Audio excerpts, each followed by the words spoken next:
मेरा नाम समीर है। हमेशा से ही मेरी एक कमजोरी थी और वो थी लड़की।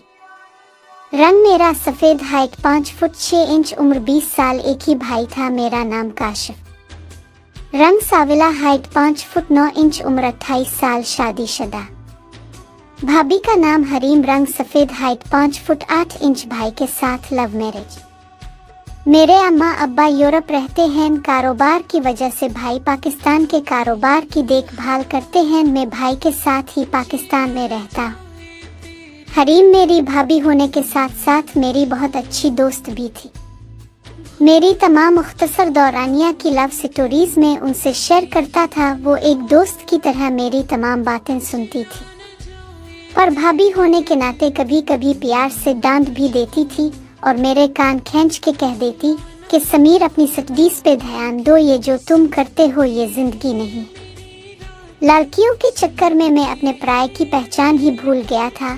भाभी की बहन जो कि मेरी क्लास फेलो थी, इसको मैं अपनी मुख्तसर दौरानिया की मोहब्बत के हिसार में ले आया। फिर जब मैंने इसे 2-3 माह बाद छोड़ दिया तो इसने भाभी को सब कुछ बता दिया और यूं मैंने अपने एक अच्छे दोस्त को खो दिया। अच्छे दोस्त मतलब भाभी को। इस दिन के बाद भाभी ने कभी भी मुझसे बात ना की। वो मुझे देखती तो इनके चेहरे पर मुझे नफरत के सिवा कुछ दिखाई ना देता। भाभी डॉक्टर थी और अपना प्राइवेट क्लिनिक रन करती थी। भाई और मेरी मोहब्बत मिसाली थी। मेरी ज्यादा जिंदगी भाई के साथ गुजरी थी। भाई ने एक भाई नहीं बल्कि एक बाप की तरह मेरा ख्याल रखा, इसलिए मैं भी भाई को बाप जितनी इज्जत देता था। भाई में सिर्फ एक बुरी आदत थी, वो थी गुस्से की। एक बार भाई ने गोल्फ खेलते हुए अपने पार्टनर को थप्पड़ दे मारा। ये थप्पड़ उसके मुंह पे नहीं, उसके दिल पे जा पड़ा। दिल पे लगी चोट भुलाए नहीं भूलती। भाई ने गुस्सा उतर जाने पर अपने पार्टनर हमीद से सॉरी भी किया, पर हमीद ने उन्हें दिल से मुआफ नहीं किया। शदीद सर्दियों का मौसम था। एक रात करीब 1 बजे मेरे रूम के डोर पर दस्तक हुई। मैं नींद से उठा और जाके डोर ओपन किया तो सामने भाई खड़े थे। उन्होंने अपने होंठों पे उंगली रख के मुझे खामोशी का इशारा किया और दूसरे हाथ से मुझे अपने पीछे आने का इशारा किया। मैं हैरत और परेशानी में डूबा, आधा सोया आधा जागा भाई के पीछे चल पड़ा। भरलोन से मुझे चीखों की आवाजें आने लगी। इतने में मैं भाई के पीछे इनके रो में दाखिल हो गया। भाभी ट्राउजर और टी शर्ट में LED के सामने खड़ी CCTV कैमरों की मदद से बाहर का मंजर देख रही थी। परेशानी इनके चेहरे पे नुमायां थी। भाई ने जल्दी जल्दी मुझे हालात से आगाह किया कि उनका पार्टनर अपने बॉडीगार्ड्स के साथ बाहर है। इसने पहले हमारे गार्ड्स को चक्कर देकर अंदर आने की कोशिश की, पर जब मैंने इसकी नीयत को पहचान कर मना किया तो वो वापस चला गया। पर वो असल में गया नहीं, बल्कि इसने थोड़ी देर बाद हमारे बंगलों को चारों तरफ से घेर कर हमला कर दिया। अभी हमारे तकरीबन सारे गार्ड्स मारे जा चुके हैं। ये सब सुन और देख के मेरा गुस्सा 7वें आसमान पे पहुंच चुका था। मैंने भाई से कहा, भाई ये तो हमारे सामने मच्छर है, मैं इसे नहीं छोड़ूंगा, आप मुझे इजाजत दें भाई। भाई ने मुझे एक थप्पड़ दे मारा और कहा, कातिल बनना है या इंसान। इनके थप्पड़ से मैं होश की दुनिया में वापस आया। वो बोले, मेरी बात गौर से सुनो, मेरे रो में जो खुफिया जगह है छुपने के लिए तुम और तुम्हारी भाभी वहाँ छप जाओ, बाकी इस हमीद को मैं खुद ही देख लूंगा। मैंने और भाभी ने एहतजाज किया तो भाई ने हम दोनों को डांट दिया। भाई ने गुस्से में कहा, कुछ नहीं होता, मुझे इस मच्छर को मैं अभी कुचल देता, पर रात के 1 बजे हैं, मेरा फोन ही कोई उठा नहीं रहा। फिर भाई ने जल्दी से अपने रूम में लगी अपनी और भाभी की एक लंबी सी तस्वीर को दबाया तो वो तस्वीर एक दरवाजे की मांद अंदर की तरफ खुलती चली गई। ये एक छोटी सी छुपने की जगह थी जहां 2 लोग बहुत ही मुश्किल से खड़े हो सकते थे। अंदर मामूली सी रोशनी थी जो एक छोटे से रोशनदान से आ रही थी। मैंने फिर भाई से कहा कि मैं आपको छोड़ के नहीं जा सकता, तो भाई ने मुझे अंदर की तरफ धक्का देते हुए कहा कि फिक्र मत करो, मुझे कुछ नहीं होगा, जब तक मैं ना कहूँ बाहर नहीं आना और अपनी भाभी का ख्याल रखना। ये कहकर भाई ने भाभी को भी अंदर धकेला और दरवाजा मतलब तस्वीर बंद कर दी। कुछ ही पलों में हमें घर का दाखिली दरवाजा टूटने की आवाज आई। दरवाजा टूटने की आवाज से मेरे अंदर एक खौफ सा पैदा हुआ।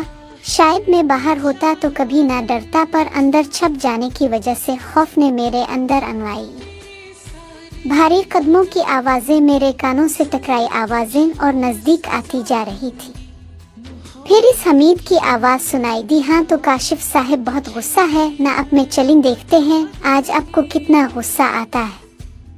फिर इसने किसी को कहा कि बाकी घर को चेक करो, फिर किसी के रूम से बाहर जाने और थोड़ी देर बाद अंदर आने की आवाज आई। सर बाकी घर खाली है, भाई गुस्से में बोले, मुझे तुमसे इस हरकत की उम्मीद नहीं थी।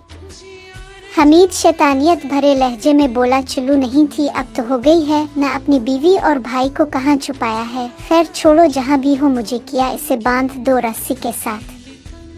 अंदर जिस जगह हम छुपे हुए थे वहाँ का मंजर कुछ यूं था कि मैं बामुश्किल इस तंग सी जगह पे खड़ा था और मेरे आगे बामुश्किल भाभी खड़ी थी। जगह इतनी तंग थी कि हम दोनों एक दूसरे में फंसे एक दूसरे से चुपके खड़े थे। भाभी मेरे साथ चिपकी हुई थी, सर से लेकर पांव तक हम एक दूसरे में धंसे हुए थे। मैं अपने भाई से बेपनाह मोहब्बत करता था, पर बाहर भाई पे मुक्कों की बारिश शुरू हो चुकी थी। हमीद भाई से उनकी सारी जायदाद अपने नाम करने का तकाजा कर रहा था। भाई की चीखें हमारे कानों को छू रही थी, भाभी की हल्की हल्की रोने की सिसकियां मुझे सुनाई दी, वो रो रही थी। भाभी बहुत खूबसूरत थी, आइडियल हाइट, प्यारे लंबे गिने बाल, प्यारी झेल सी गहरी बड़ी बड़ी आंखें, सफेद रंग भरा भरा जिस्म। अचानक बाहर से पुलिस की गाड़ियों के सायरन की आवाजें आने लगी। किसी जख्मी गार्ड जिसे हमीद वगैरह मरा हुआ समझ आए थे, इसने पुलिस को बुला लिया था। कुछ देर मजम्मत के बाद हमीद और उसके गार्ड्स को गिरफ्तार कर लिया गया। हमें जब अंदर से भाई ने बाहर निकाला तो भाभी दौड़ती हुई भाई से चिपक गई। पता नहीं क्यों एक अजीब सी जलन जैसे मुझे छूते हुए गुजर सी गई, पता नहीं क्यों एक आग सी मेरे सीने में चंद पिल्लों को लग सी गई, पता नहीं क्यों मैं जिंदा लाश बन गया। अपनी भाभी के सरापे में हर वक्त खोया खोया सा रहने लगा। मैं उनकी गहरी गहरी आंखें मुझे सोने नहीं देती थी, उनका सरापा हर वक्त मेरी रूह के आर पार सा होने लगा। दूसरी जानिब भाभी की मुझसे नफरत का ये आलम था कि अब तो वो मेरी जानिब देखना भी पसंद नहीं करती थी। मैंने अपने तमाम अफेयर्स खत्म कर दिए थे, मुझे हरीम भाभी के सिवा कोई अच्छा नहीं लगता था। मेरा ज्यादा वक्त घर पे गुजरने लगा ताकि ज्यादा से ज्यादा अपनी भाभी का दीदार कर सको। 2 माह गुजर गए इस बात को, भाभी से मेरी मोहब्बत अब हर हद को पार करने के लिए तैयार थी। एक दिन सुबह के वक्त जब मैं और भाभी घर पे अकेले थे तो मैंने हिम्मत करके उन्हें कहा, मैंने आपसे एक बात करनी है। उन्होंने सख्त लहजे में कहा, मुझे तुम जैसे घटिया इंसान से बात नहीं करनी।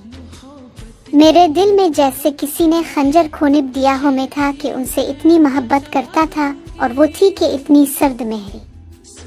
ये कह के वो अपने रूम की तरफ जाने लगी तो मैंने अपनी बेजान हुई टांगों पे बामुश्किल खड़े होते हुए कहा, इस दिन जो हमारे बीच हुआ वो सब मैं भाई को बता दूंगा और कहूंगा कि आपने इस सब में मेरा साथ दिया था। आपको बस एक बार रात को मेरे रूम में आना है, आपके पास सिर्फ 3 दिन का वक्त है फैसला करने को। ये सुनते ही भाभी आतिशफिशा की तरह फट पड़ी, तुमसे नीच घटिया शख्स मैंने आज तक नहीं देखा।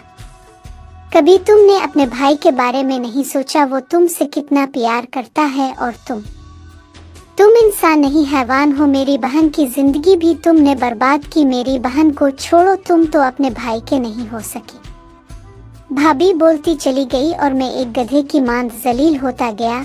आखिर में मैंने उनकी गुस्से से भरी आंखों में देखते हुए कहा, सिर्फ 3 दिन इससे पहले कि वो कुछ कहती मैं अपने रो में आ गया। इतनी बड़ी बात तो मैं कर आया था, पर मेरे जिस्म से जान ही निकली हुई थी। मैं बेजान सा हो के बेड पे गिर गया। अगर भाभी ने भाई को ये सब बता दिया तो क्या होगा? मैं तो अम्मा अब्बा भाई किसी को मुंह दिखाने के काबिल नहीं रहूंगा। ये सब सोच के और भाभी की इज्जत आमेज बातें सुन के मैंने अपने आप को बहुत गिरा हुआ महसूस किया। मैं बेड से उठा और गुस्से में दीवार पे मुक्के मारने लगा, फिर थक के रो में पड़े सोफे पे गिर गया। भाभी का सरापा आंखों के सामने आने लगा। रात को बेड पे लेटा मैं करवटें बदल रहा था और इंतजार में था कि शायद भाभी आ जाए, पर वो नहीं आई।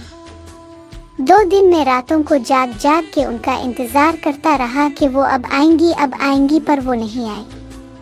तीसरे दिन रात को मैंने 12 बजे उन्हें मोबाइल पे मैसेज किया कि अगर आज अपना आई तो अपने हस्बैंड के साथ अपनी हस्ती बस्ती जिंदगी की तबाही की जिम्मेदार अब खुद होंगी। मेरा जिस्म तपना शुरू हो गया, एक अजीब सी बेचैनी सीने में भर आई।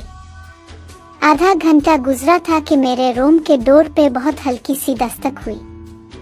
मैंने रूम का डोर ओपन किया तो सामने भाभी खड़ी थी। उनके चेहरे पे शदीद गुस्सा था। वो एक ट्राउजर और टी शर्ट में मलबूस थी और एक शाल से उन्होंने अपने जिस्म को ढांपा हुआ था। मैं एक साइड पे हुआ और वो रूम में दाखिल हो के मेरे सोफे पे बैठ गई। मैंने डोर को बंद किया और अपने बेड पे बैठ गया। 1 घंटा गुजर गया, मैं उन्हें देखता रहा और वो गुस्से में जमीन की जानिब देखती रही। मैंने उनसे कहा यहाँ आए ना, वो नहीं आए। मैंने फिर से कहा तो वो आहिस्ता आहिस्ता कदम उठाती मेरे साथ बेड पे बैठ गई। मैंने उनके हाथों को अपने हाथों में ले लिया। उनके हाथ बेजान थे। मैंने उनके दोनों हाथों को पकड़ के अपने होंठों से लगाना चाहा तो उन्होंने अपने दोनों हाथ पीछे कर लिए। वो मुतवातिर जमीन की जानिब देख रही थी। मैं उनके बिल्कुल करीब होके बैठ गया। हम दोनों की टांगें जमीन को टच कर रही थी। मेरी दिहन थाई उनकी बाहें थाई से हल्के से टकरा रही थी। मैंने आगे को होकर उनका हाथ पकड़ने की कोशिश की तो उन्होंने अपने हाथ दूसरी तरफ कर लिए।